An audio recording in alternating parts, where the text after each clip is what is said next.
Terdampak pandemi, usaha garmen Made, dulu omsetnya 300 juta rupiah per bulan, kini gulung tikar.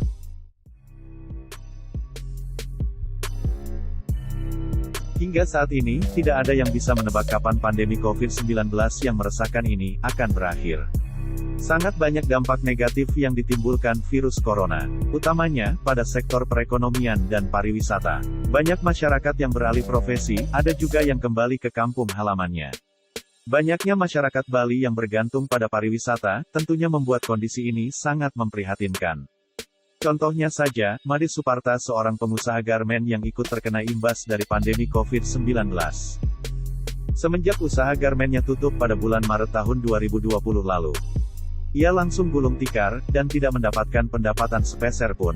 Kalau garmen tutup pada Maret tahun 2020, saat itu 100% tutup tidak bergerak.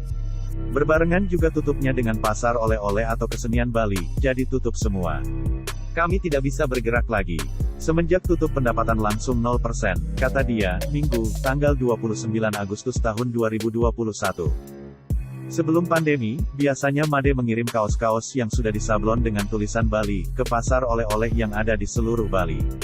Seperti Toko Krisna Oleh-oleh atau Pasar Seni Sukawati, Bedugul, Kuta, dan Tanah Lot.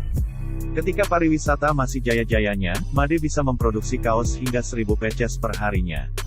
Untuk omset per produksinya, bisa ia dapatkan mulai dari 30 juta hingga 50 juta.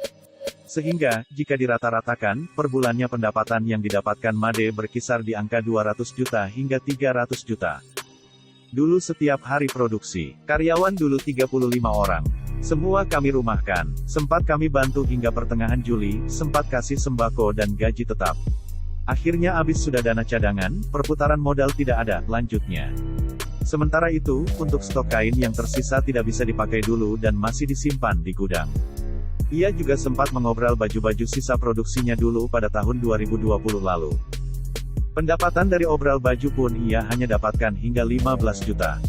Setelah itu kira-kira masuk di awal tahun 2021 obral bajunya sudah tidak laku lagi.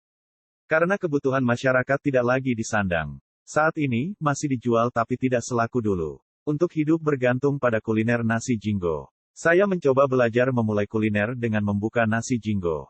Karena nasi kebutuhan dasar, harga murah menu yang lengkap. Karena itu kebutuhan pasti mereka beli, tambahnya. Sama seperti kebanyakan orang, Made berharap pandemi COVID-19 bisa segera berakhir. Jika memungkinkan orang bisa hidup berdampingan dengan COVID-19, namun dengan tetap menjalankan prokes, dan kita semua bisa segera divaksin agar herd immunity tercapai.